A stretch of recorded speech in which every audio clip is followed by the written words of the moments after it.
You're listening to Psych with Mike. For more episodes or to connect with the show with comments, ideas, or to be a guest, go to www.psychwithmike.com. Follow the show on Twitter @PsychWithMike or like the Facebook page @PsychWithMike. Now, here's Psych with Mike. Welcome to the Psych with Mike Library. This is Dr. Michael Mahan. I am here, as always, with my good friend and colleague, Mr. Brett Newcomb. How are you doing today? I'm doing really well. Apparently, you're doing really well. Superbly. Yeah. Yeah. Because you've now made it official that you've acknowledged that after a 30-year career in psychotherapy, you yourself have begun I'm now a victim to see a therapist. Well, I would not say victim. I've always been in psychotherapy. I can't imagine doing psychotherapy and not being in psychotherapy. I tell my students that all the time. Only because I think, well, not only because, but mainly because I'm a real believer in being able to identify the difference between what we in psychology call transference, countertransference, and projective identification. And I think that we actually sit around and talk like that. You and I do. Yeah. I don't know if everybody in psychology does. My wife has learned to do that, by the way. Has she? Yeah. She's learned transference or projection. Learned your jargon. Yeah. I think that being in an ongoing psychotherapy relationship helps you be able to look at those things much more cleanly, which helps you to be able to see it in therapy and not get caught by it. I think that there are a lot of people who do therapy from their own position, their own emotional agenda. Yeah, their issues. Right. Yeah, and that's not therapy. And and I will go on record publicly saying this out loud. That's not therapy. That's not what therapy is, and that's not correct. So in our discussions over a 30-year period about this topic, my focus has always been that it's not required, that it's not an absolute requirement that you have to be in therapy in order to be a therapist. No, I don't think it's But not. I've heard a number of therapists say that to me or to others. Oh, that it's required? Yeah, that you can't be a therapist without it. You can't do good therapy without it. I've only ever said I wouldn't do it, not that it is. That's a different interpretation. Yeah. I mean, that's a modification that I have no trouble embracing. My feeling was that I did exceptional therapy as a therapist without being in therapy and didn't get that screwed up.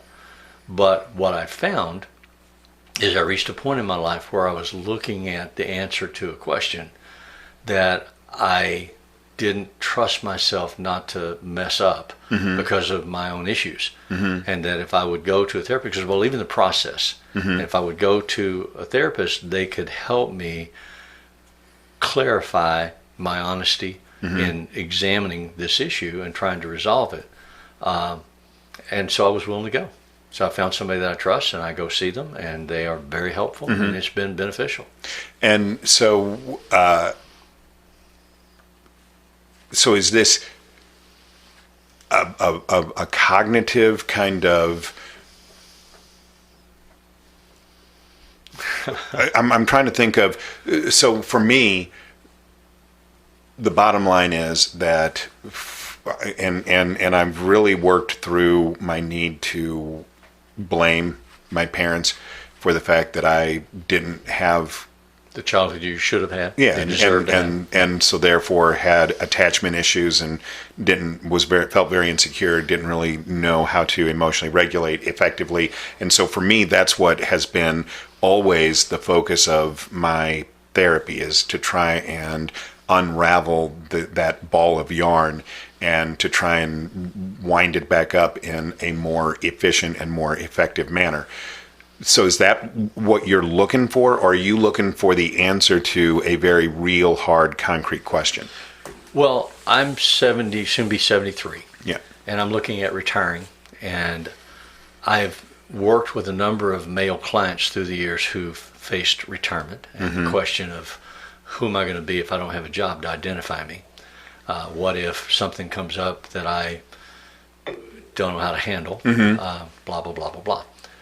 And so I've had those conversations with people and helped them work through those issues, which is pretty typically what I experienced in my own life. But when I looked at this question for me, are you ready to retire? If you retire, what's going to happen? Who you're going to be? How are you going to cope?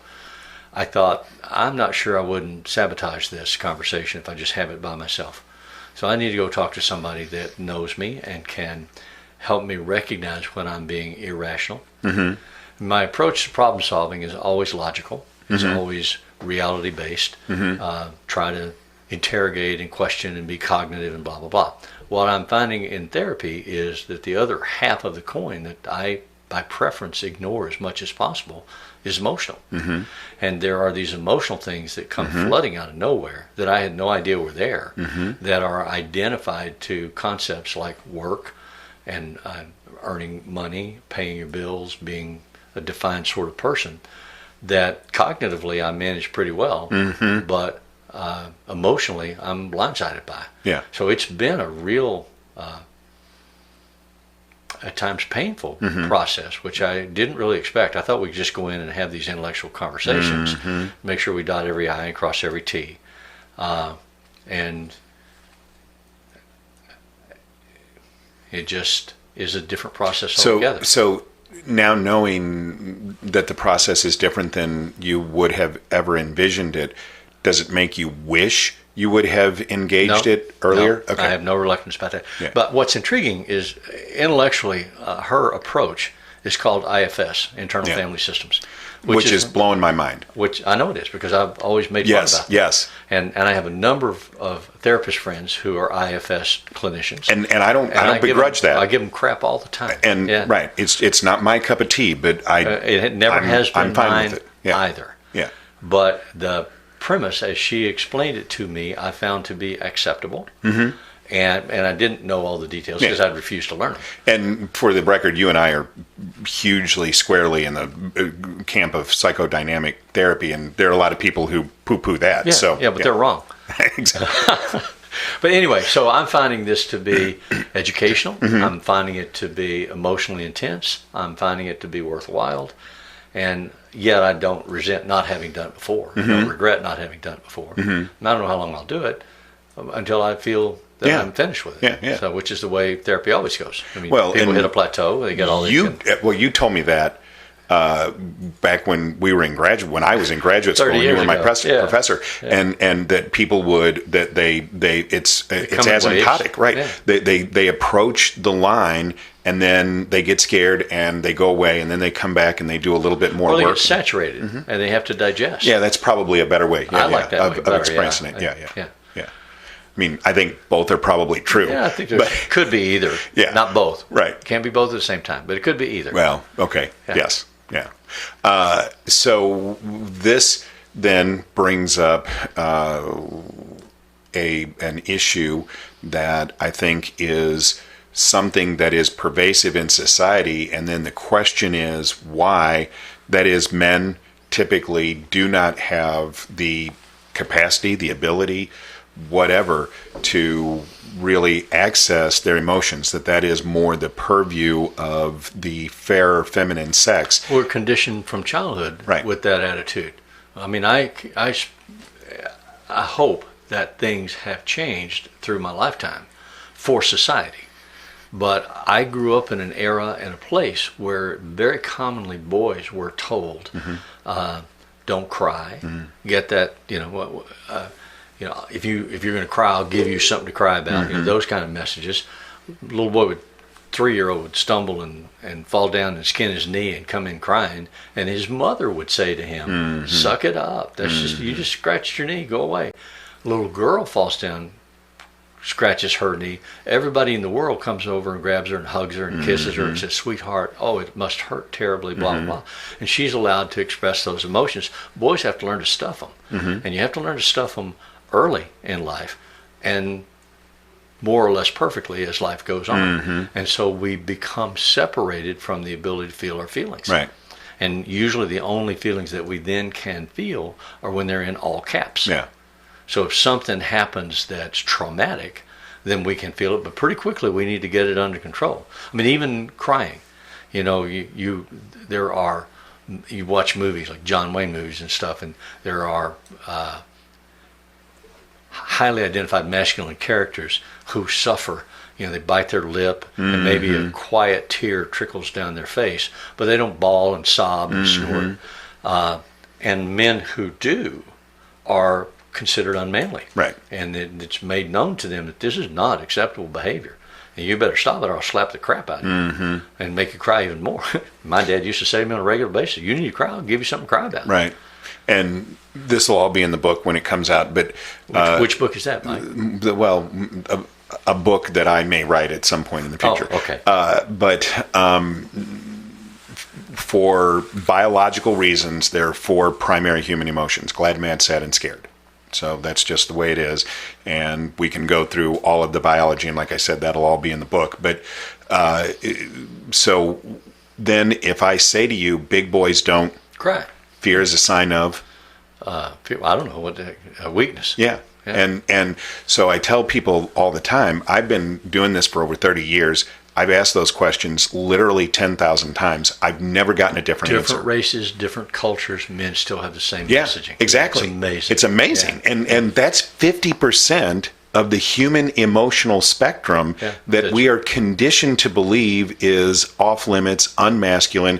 And what I think has happened now is that as women have entered into the workforce and have become more and more independent themselves, I think that they now fall subject to those kinds of ideas and unconscious, either unspoken or ill-intentioned messages, and I think that it's having an impact on all of us. But if you can't express 50% of the human emotional spectrum, where does that go? Well, we were having an off-camera conversation about a book that I had read by Lori Gottlieb.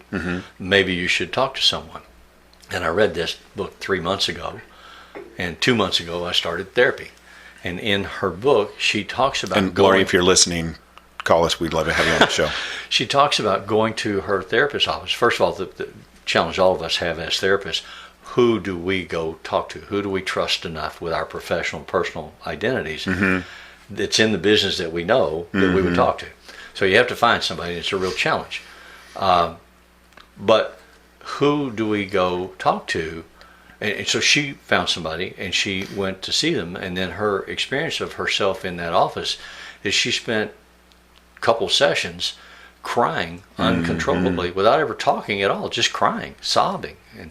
And I find I've had a similar experience sitting in the office and I'm crying and I can't stop. And it's like a 2-year-old and I hate it. Yeah. And I disrespect myself.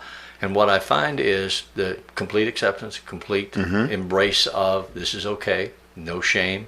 No need for an explanation. It's all right. When it passes, we'll talk. Which is the power of the reparenting. Process. Yeah.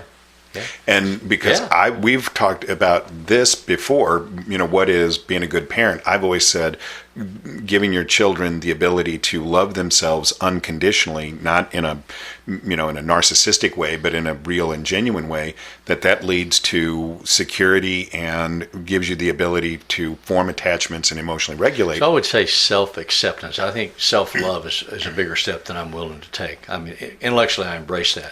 Yeah. But I think clinically, you're more likely to get to self-acceptance. I'm okay. It's like I'm okay, you're okay. Remember that stuff in the 70s? Yeah, and as you are wont to say, I think that's a difference without a difference. Yeah, okay, I'll accept that. But I don't care what people want to label it. Yeah.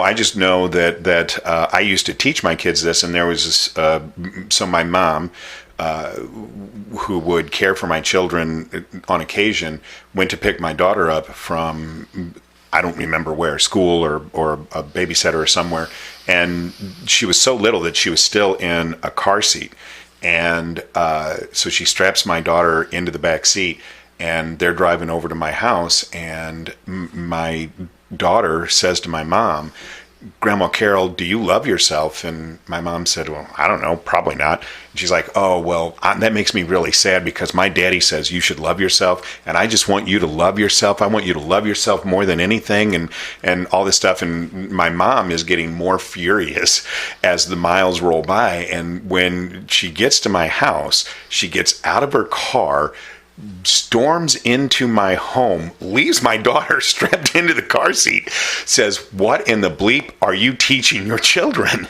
Yeah. Because she was so intimidated by this message of loving yourself. Yeah. I think there's real power in that, and I think that when people are confronted with the realization that they may not do, I think we all innately know that we should love ourselves. Well, and there are two realities here. One is that message which you hope is reality, and the other one is that as a young girl, your daughter uncritically accepted everything that you told her. Yeah. Now that she's older, she knows better. Well, I've reason to believe that she knows better. She's retained that message. Okay, well, one hopes. Yeah. But so why then are men having such a hard time? Because men are never told you have the right to love you. Well, I got messages or that accept you, whichever you would I was prefer. getting too big for my britches. I wasn't as good as I thought I was. Wasn't as smart as I thought I was. I wasn't as accomplished as I thought I was. That there's I always grew up- somebody that was better, always- faster. You know, it's like the gunslinger myth. There's always a faster gunslinger. You may be the fastest guy in town, but somebody else out there is faster than you are. So pretty soon you get your comeuppance. And if you get your too big for your britches and your ego gets too big, life will crush you. And so I was trained to believe that that would happen. Right. And therefore not embrace myself as the totally wonderful human being that I am. Tell people all the time that when I grew up, the most common thing that was ever said to me was, "Who in the bleep do you think you are?" Oh, yeah. Yeah. Absolutely. I heard that, and I also heard, if I want your opinion, son, I'll give it to you. Absolutely. And so then... And who do you think you're talking to? Yeah. Yeah. Yeah. Those are all good ones. And then as adults, if we are brought up in that way, and whether you're a man or a woman, we tend to think of this as a male issue, but it can be women as well. Oh, absolutely. So if you're brought up in that way and you don't have access to those emotional realities, how do you learn that? Well, I think women are shamed into behaviors and attitudes as equally as much as men are, but not necessarily about expressing their emotions. I think they're shamed more about their behaviors. Losing their or temper, body image. I mean, I body think, image, yeah, absolutely, sexuality. Yeah. So they deal with similar controlling shame-based messages. But then, as adults, how do we unpack all those things and allow a person to be able to re-access those? Reparenting through therapy. Right. There you go. Yeah. I said it. And so the goal there is to give the individual the opportunity to be genuinely seen and affirmed in ways that they were not as a child, because that helps you to understand how to be able to model your own emotional regulation. So when you go to therapy and you're sitting there and you're bawling and you are experiencing unquestionable, unjudgmental, positive regard, Yeah. then that is not something that you experienced as a child. So there's a part of you that is experiencing that for the first time. Well, and that's the theory of IFS, is that wounded part of me, that the part of me that was wounded as a child and was blocked from accessing that experience is still in there somewhere with those needs and is watching this unfold and observing that. Right. I am experiencing it as an adult, and my therapist explains to me that what happens through that process of acceptance, and it's called blending, and that child part of you and the adult part of you will blend. So all of those wounded pieces can get healed, but you have to take them one at a time. We just use different language. We would call it introjection. We say and, that, yeah. melding. I play that with game too when I'm being the co-therapist in the room, which I try not to be. But it's hard. Yeah. Yeah. I mean, I've always said to everybody that I've ever seen, I'm the best client you'll ever have because I do all my own work. Exactly. I get in there and I'm just like laying myself out raw and then telling myself what I would tell myself in therapy, which I can't do when I'm just sitting around driving in my car or at home. Right. So, but in the end, what I get from the experience is exactly what you're talking about. It doesn't matter what I say in therapy. It matters that my experience of the other person in the room is unconditional, positive acceptance. Carl Rogers. Which is something that I never got as in your a child. life. Exactly. Yeah. No, I agree. The process of therapy works. I believe that. I've taught that. I've seen that. I am now experiencing. Mm-hmm. And so we want to reparent, but we both know that we've been in a lot of rooms with a lot of clients that have been very recalcitrant. Mm-hmm. And so how do we break through that resistance of that client who maybe is there and maybe even is genuinely motivated to be there, not just being told that they should be there, but just can't let themselves break through that resistance? You create the safe holding environment. You model the unconditional regard, the acceptance, and the belief that they will do what they need to do when they're ready. Mm-hmm. So you don't have an answer. I tell clients all the time, I don't have the answer. Mm-hmm. I will sit here with you until you discover the answer that works in your life. Mm-hmm. And we can talk about it, we can feel it, we can nudge up against it and back away. We can do whatever we need to do to get you there. But you'll get there if you indulge in the process and you stay with it.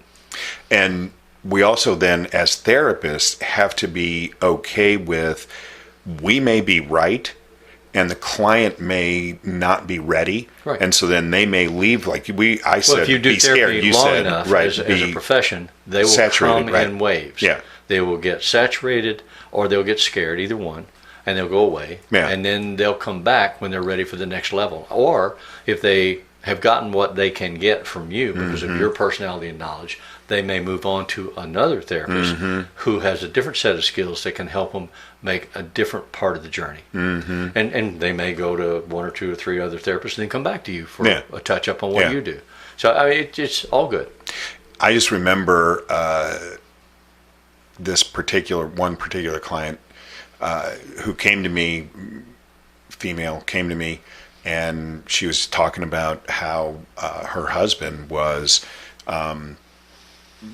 at least verbally abusive, if not borderline on, physically abusive, and all of these reasons why she was unhappy with the relationship. And at the end of the first hour, I said, "Why are you still married?" And she got really upset. And what I realized is that she had been to a couple of other therapists, and no one had ever asked her that. And making that real and manifest was something that she just couldn't tolerate. She couldn't allow herself to think about, I have a choice here. I could choose to do something else. Well, so the distinction that I make, being more cognitive, is the distinction between the words responsibility and responsibility. And try to teach the clients that they have responsibility. You are able to respond in ways that you choose. They come at a cost. You have to know, I said, every choice you make costs and pays.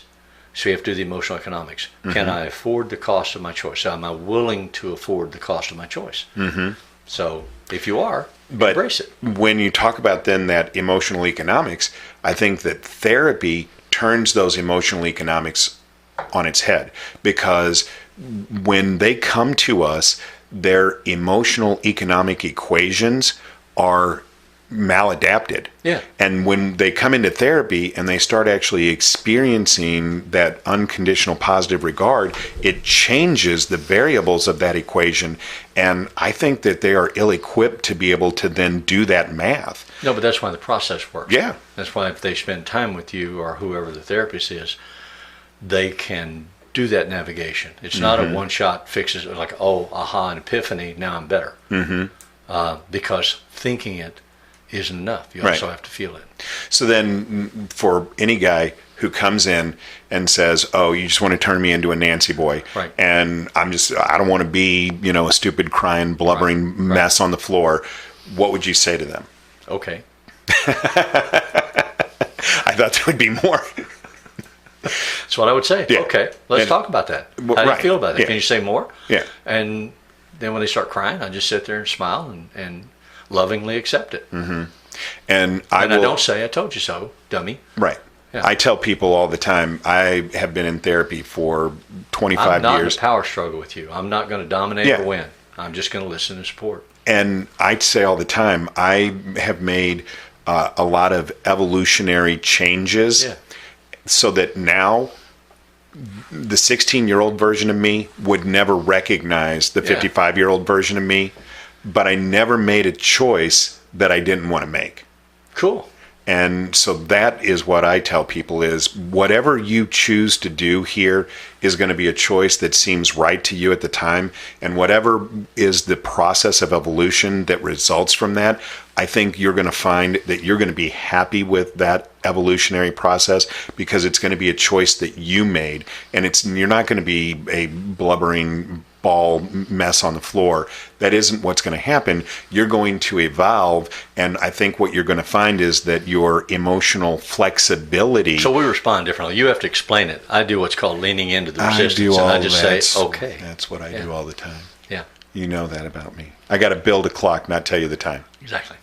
What So- time is it, by the way? It is time to go. Time to go. Time to go. So if you are listening to us on the airwaves of I-10 in the Valley, the Desert's Positive Voice, we thank you for tuning in. We hope that you are enjoying Psych with Mike. We would encourage you to be a loyal fan of the show. Go to psychwithmike.com. Check out other episodes. For anybody who is hearing us in any version of the podcast, please go to iTunes and rate us. Go on the YouTubes, subscribe, and give us a couple of likes. We would really appreciate that. And as always, if it's Friday, it's Psych with Mike.